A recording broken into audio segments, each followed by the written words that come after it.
Good morning 12th class.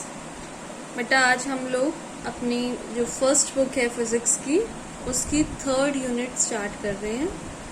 हालांकि मैंने आपको बोला था कि सेकंड यूनिट के बाद हम सेकंड बुक की सेकंड यूनिट स्टार्ट करेंगे, बट क्योंकि आपका एक फ्लो बना हुआ है इलेक्ट्रिक सर्किट से रिलेटेड, तो इसीलिए मैं अब इलेक्ट्रिसिटी के बाद मैग्नेटिक इफेक्ट जो है वो शुरू कर दूँगी। ठीक है, तो यूनिट का नाम magnetic effect of electric current and magnetism. इस 3rd यूनिट के बाद फिर हम लोग सेकेंड बुक पर आएंगे। तो यूनिट आपने देख ली, विद्युत धारा का चुंबकीय प्रभाव तथा चुंबकत्व। इसमें ऑल टुगेदर 3 चैप्टर्स हैं इस यूनिट में, और 3 चैप्टर्स में ये जो फर्स्ट चैप्टर है गतिमान आवेश तथा चुंबकीय क्षेत्र, इस चैप्टर में कुछ भी डिलीटेड पोर्शन नहीं है। जैसा कि आपको पता है कि बोर्ड ने इस बार कोविड-19 की वजह से कुछ पोर्शन डिलीट किया है, तो इस चैप्टर में कुछ डिलीटेड नहीं है। ठीक है, और ऊपर आप लोग देख रहे हैं जैसे इसका पाठ्यक्रम है, चुंबकीय क्षेत्र की संकल्पना, ऑसेट का प्रयोग, बायो-सेवर्ट नियम तथा धारावाही लूप में इसके अनुप्रयोग, एम्पियर का नियम, इसका अनंत लंबाई के सीधे तार में अनुप्रयोग, सीधी तथा टॉरॉयडी परिनलिकाएं, एक समान चुंबकीय क्षेत्र में धारावाही चालक पर बल, 2 समांतर धारावाही चालकों के बीच बल और एम्पियर की परिभाषा। ठीक है, तो सबसे पहला जो टॉपिक है वो है चुंबकीय क्षेत्र की संकल्पना, कि चुंबकीय क्षेत्र क्या होता है। इसमें से कुछ ऐसे टॉपिक हैं या जो चैप्टर का इंट्रोडक्शन है वो आप लोग 10th क्लास में पढ़ चुके हैं, तो ऐसा नहीं है कि ये जो टॉपिक है बिल्कुल आपके लिए नया है, आप फर्स्ट टाइम पढ़ रहे हैं। मैग्नेटिक इफेक्ट जो है आप लोग 10th क्लास में पढ़ चुके हैं, उसी की थॉरो स्टडी हमने यहाँ पर करनी है। तो सबसे पहले कि चुंबकीय क्षेत्र क्या होता है, तो चुंबकीय क्षेत्र के लिए ये देखिए, ये NS आपको लिखा हुआ दिखाई दे रहा है। NS यहाँ पर क्या है, NS है चुंबक, जिसको हम दंड चुंबक बोलते हैं या छड़ चुंबक भी बोलते हैं। अब अगर इस चुंबक के पास हम कोई छोटी चुंबकीय सुई लाएं, ये जो सर्कल दिखाए दे रहे हैं, जिसमें ये डायरेक्शन भी लिखी हुई है, north to south, north to south, north south, ये जो है ये है चुंबकीय सुई। तो अगर हम दंड चुंबक या छड़ चुंबक के पास जो है चुंबकीय छोटी सुई एक रखें या इसको लटकाएं, तो क्या होता है कि ये जो सुई है हमेशा एक दिशा में आके स्थिर हो जाती है। जैसे आप देख रहे हैं कि ऐसी कहीं नहीं घूम रही है, एक पर्टिकुलर दिशा में जो है ये घूम रही है। तो ये तो चुंबक के अगर हम इनको लाइन अप करें, जहां जहां ये घूमती है उसको लाइन अप करें, तो चुंबक के चारों ओर का वह क्षेत्र जिसमें ये चुंबकीय सुई पर एक बल आघूर्ण आरोपित होता है। बल आघूर्ण जैसे कि आप 11th क्लास में कर चुके हो, बल आघूर्ण क्या करता है, बल आघूर्ण घुमाने का प्रयास करता है वस्तु को, जिस वस्तु पर लगता है उसको घुमाने का प्रयास करता है। क्योंकि बल आघूर्ण एक बल नहीं है, बल आघूर्ण क्या होता है, पेयर ऑफ बल का युग्म होता है, वो जोड़ा होता है। तो चुंबकीय सुई को वो क्या करता है, घुमाने का प्रयास करता है, इस पर एक बल आघूर्ण आरोपित हो जाता है, जिसकी वजह से क्या होता है, यह घूमकर एक निश्चित दिशा में ठहरती है।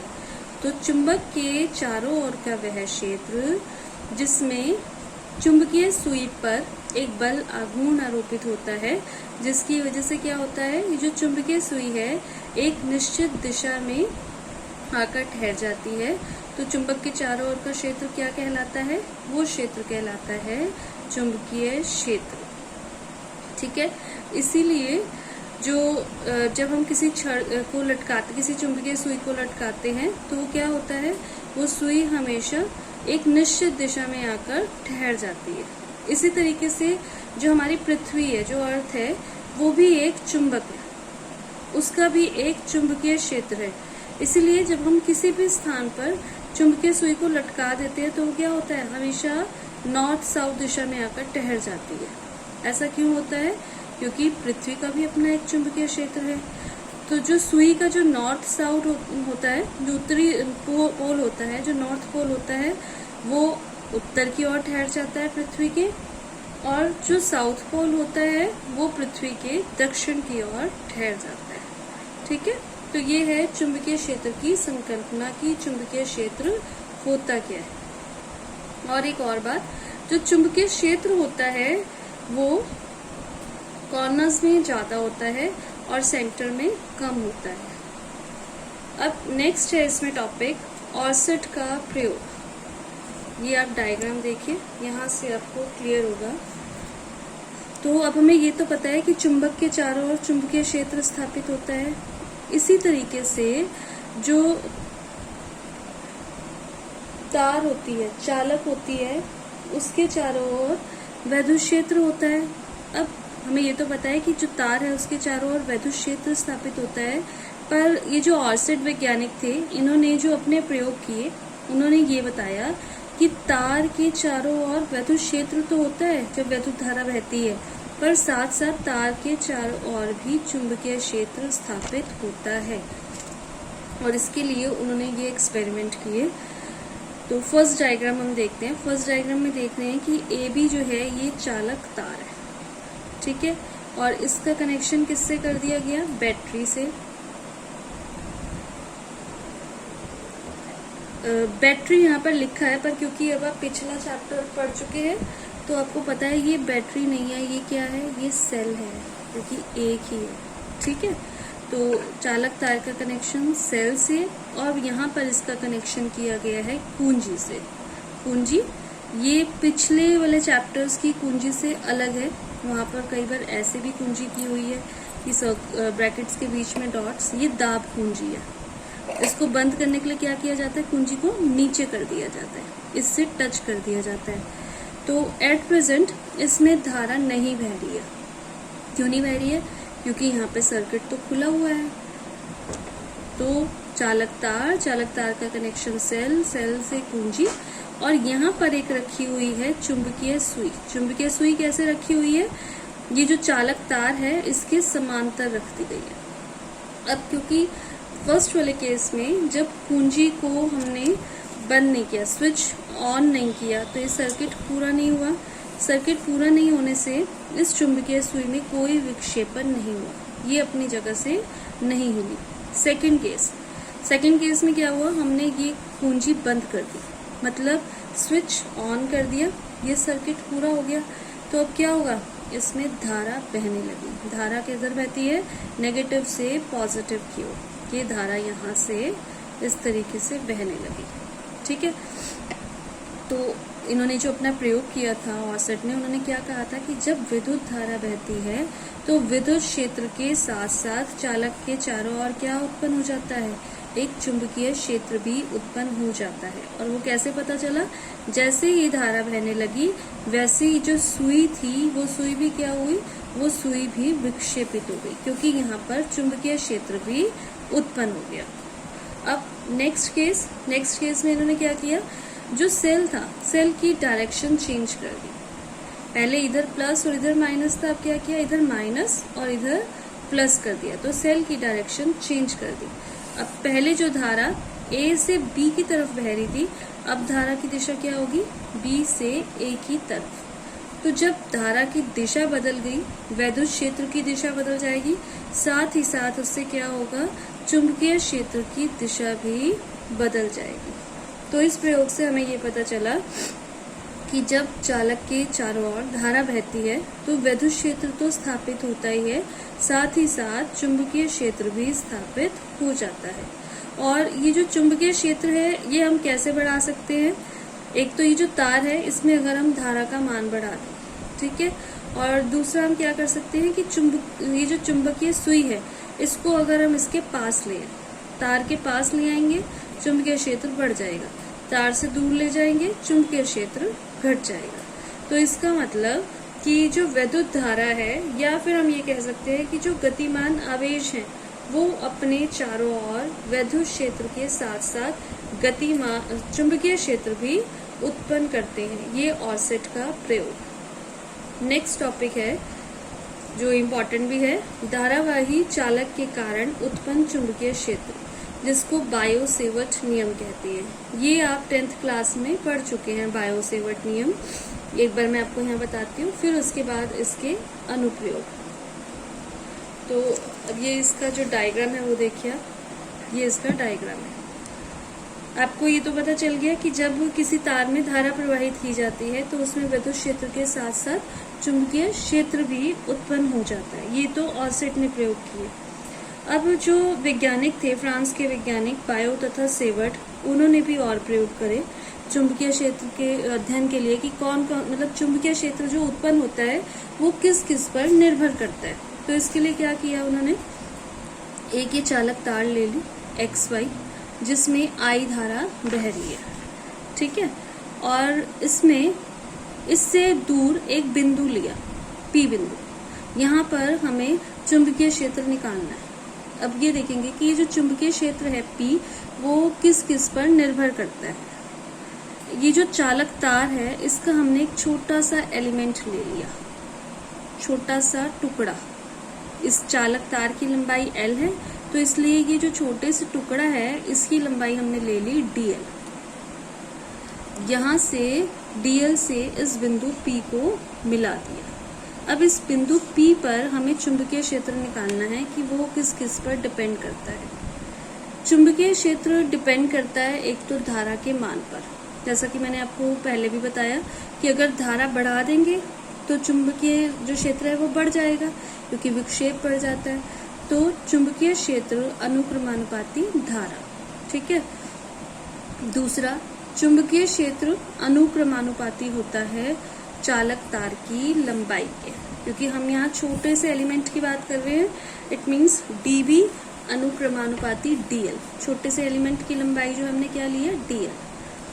और जो dB यानी कि जो चुंबकीय क्षेत्र होता है, छोटे क्षेत्र की बात कर रहे हैं, तो इसीलिए dB हमने ले लिया। B, चुंबकीय क्षेत्र को B से रिप्रेजेंट करते हैं, छोटे क्षेत्र के लिए dB। तो ये किसके अनुक्रमानुपाती होता है, जिस एलिमेंट की हम बात कर रहे हैं उससे उस बिंदु के बीच जहाँ पर हमें चुंबकीय क्षेत्र निकालना है, उनके बीच में जो कोण बना है, थीटा कोण बना हुआ है, इसकी ज्या के अनुक्रमानुपाती होता है। dB अनुक्रमानुपाती साइन थीटा। और ये जो हमने P बिंदु लिया है, इसकी इस एलिमेंट से जो दूरी है वो है स्मॉल r।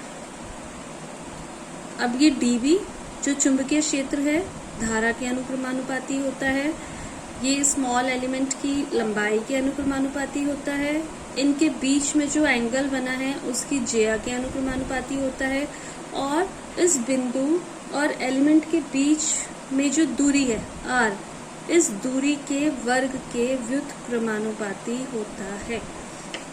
अब इन सब चीजों को मिलाएंगे।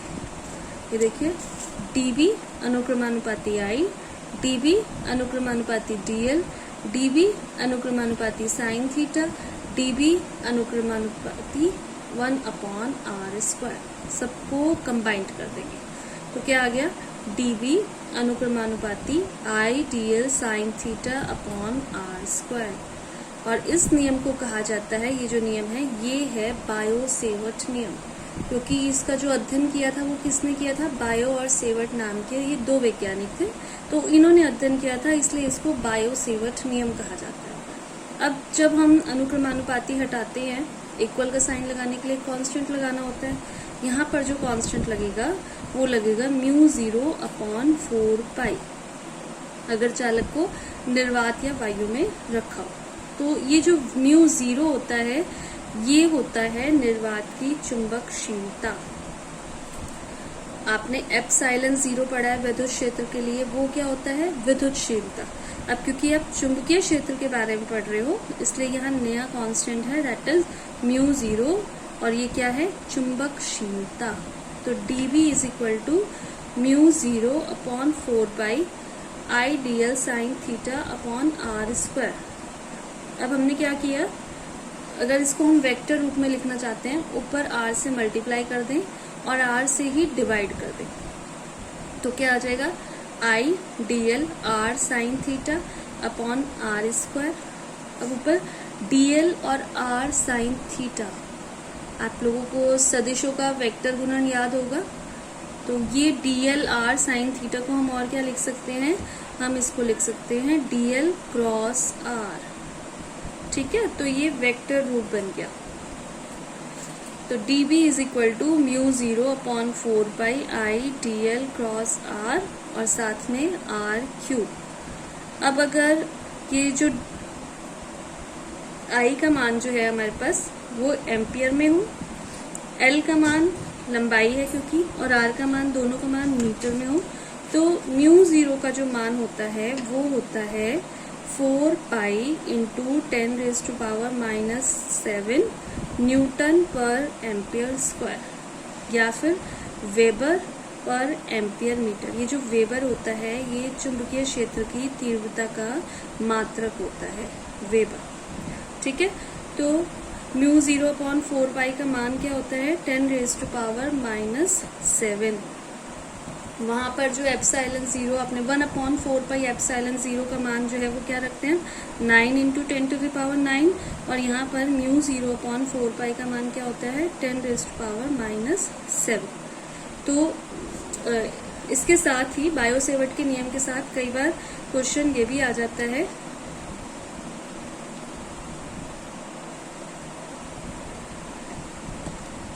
कि म्यू 0 का मात्रक बताइए MKS पद्धति में, तो आप इसका मात्रक बताएंगे, साथ में म्यू 0 की विमा भी। जो म्यू 0 का मात्रक होता है MKS पद्धति में वो होता है किलोग्राम मीटर सेकेंड की पावर -2 एम्पियर की पावर -2, और जो इसकी विमा होती है mLT-2 A-2।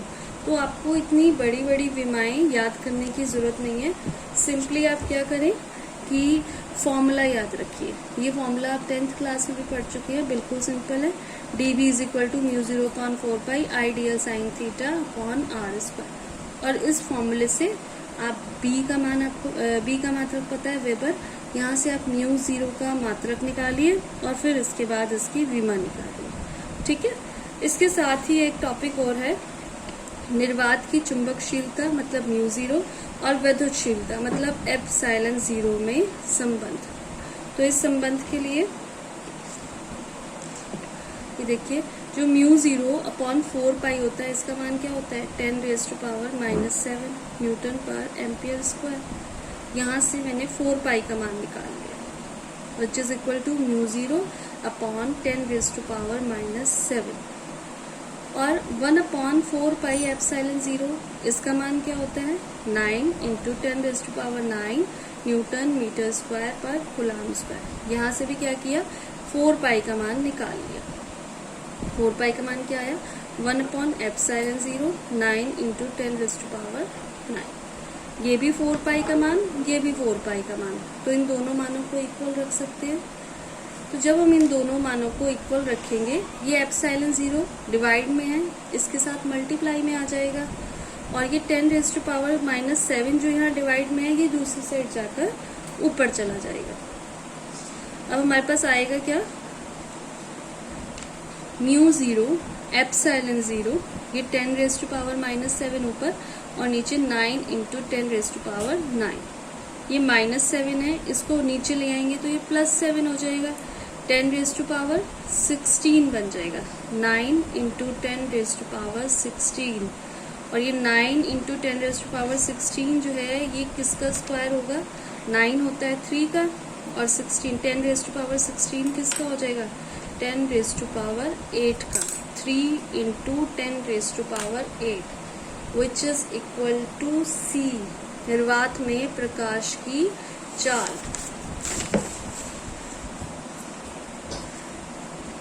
Mu 0 epsilon 0 is equal to किसके आ गया 1 upon C square. C is equal to 1 upon √ mu 0 epsilon 0। ये होता है संबंध एप्सिलॉन 0 और म्यू 0 के बीच में, चुंबकशीलता और वैद्युतशीलता के बीच में। यहाँ से आप C की विमा निकाल सकते हैं, म्यू 0 की विमा, एप्सिलॉन 0 की विमा, दोनों की विमाएं जब रखेंगे तो हमारे पास आ जाएगा LT-1 which is equal to वेग की विमा। ठीक है, ये क्वेश्चन अच्छा है, लॉन्ग क्वेश्चन में कई बार आ जाते हैं, या तो बायो सेवर्ट नियम के अनुप्रयोग के क्वेश्चंस आएंगे, या फिर बायो सेवर्ट नियम क्या होता है और फिर उसके साथ ये एडिशनल क्वेश्चन आ सकते हैं कि म्यू ज़ीरो का मात्रक वीमा प्लस इनके बीच में रिलेशन, म्यू ज़ीरो और एप्सिलॉन के बीच में रिलेशन, ये भी आ जाता है। अब धारावाही चालक के कारण उत्पन्न चुंबकीय क्षेत्र की दिशा, चुंबकीय क्षेत्र की दिशा कैसे निकलती है, ये भी आप 10th क्लास में कर चुके हैं। तो इसके लिए पहला है दाएं हाथ की हथेली का नियम। दायां हाथ जिस हाथ से आप दाल खाते हैं, मतलब राइट हैंड, ये इसमें आपका ये जो थंब है, इसको पहले तो आप इस तरीके से खोलिए कि थंब और बाकी फिंगर्स जो हैं एक दूसरे के लंबवत हो। तो ये जो थंब है ये इसकी दिशा होगी धारा की तरफ, ठीक है। और ये जो बाकी फिंगर्स हैं ये किसको रिप्रेजेंट करेंगी, ये रिप्रेजेंट करेंगी जिस बिंदु पर हमें चुंबकीय क्षेत्र निकालना है, ये धारा, और यहाँ से जिस बिंदु पर हमें चुंबकीय क्षेत्र निकालना है। तो जो चुंबकीय क्षेत्र की दिशा होती है वो किस तरफ होती है, ऐसे ऊपर की तरफ, जैसे मैंने अपनी हथेली पर पेन रखा हुआ है, ऐसे ऊपर की तरफ, ये चुंबकीय क्षेत्र की दिशा होती है, ठीक है। ये हो गया दाएं हाथ की हथेली का नियम। और दूसरा जो नियम है वो है मैक्सवेल का दक्षिणावर्ती पेच का नियम। ये भी दाएं हाथ का ही नियम है। इसमें जैसे हम पेचकस, जो स्क्रू ड्राइवर होता है, उसको अगर हम अपने दाएं हाथ में पकड़ लें और इस तरीके से घुमाएं, उसको ट्विस्ट करें, तो जिस दिशा में हम ट्विस्ट करते हैं वो तो दिशा हो गई धारा की, ऊपर की ओर, ठीक है। तो जिस दिशा में हमारा ये अंगूठा घूमता है इस तरीके से, वो दिशा जो है वो किसको रिप्रेजेंट करेगी, चुंबकीय बल रेखाओं यानी कि चुंबकीय क्षेत्र की दिशा को रिप्रेजेंट करेगी। अब मैंने आपको जैसे कि बताया कि ये जो होता है बायो-सेवर्ट नियम इम्पॉर्टेंट है, साथ ही साथ इसके जो अनुप्रयोग हैं, मैं आपको इसके ऑल टुगेदर 3 अनुप्रयोग हैं, तो उसमें से 2 आपको मैं करा देती हूँ, तीसरा फिर आपको खुद करना है, ठीक है। फर्स्ट इसका अनुप्रयोग है धारावाही वृत्ताकार लूप। वृत्ताकार लूप मतलब जैसे एक तार को ऐसे रिंग की शेप में हम मोड़ दें, दैट इज कॉल्ड लूप। अथवा कुंडली के केंद्र पर चुंबकीय क्षेत्र। अब ये डायग्राम देखिए, इसमें हमने क्या किया, एक तार है हमारे पास जिसके जो 1 मीटर त्रिज्या के लूप में उसको मोड़ दिया तार को, ठीक है। इसमें I एम्पियर की धारा बह रही है और ये जो लूप बन गया है इसका केंद्र है O, यहाँ पर हमें चुंबकीय क्षेत्र ज्ञात करना। अब हमने ये मान लिया कि ये जो तार है इसको हम छोटे छोटे टुकड़ों में डिवाइड करा हुआ मान लेते हैं, जिसमें से एक जो छोटा टुकड़ा, जैसे कि ये अलग अलग टुकड़े दिखाए हुए हैं ना, तो एक छोटे टुकड़े की जो लंबाई है वो है डेल्टा L, और ये डेल्टा L से यहाँ एक बिंदु जिस पर हमें चुंबकीय क्षेत्र निकालना है, और ये जो अभी मैंने बताया कि जो इसकी लूप की त्रिज्या है वो क्या है, A। इट मीन्स यहाँ से यहाँ तक की जो दूरी हुई वो क्या हुई, A।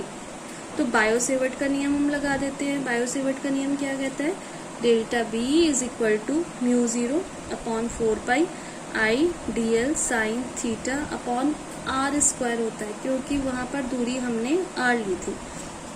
अब यहाँ पर क्योंकि त्रिज्या A ले रहे हैं तो इसलिए क्या आ जाएगा, A स्क्वायर।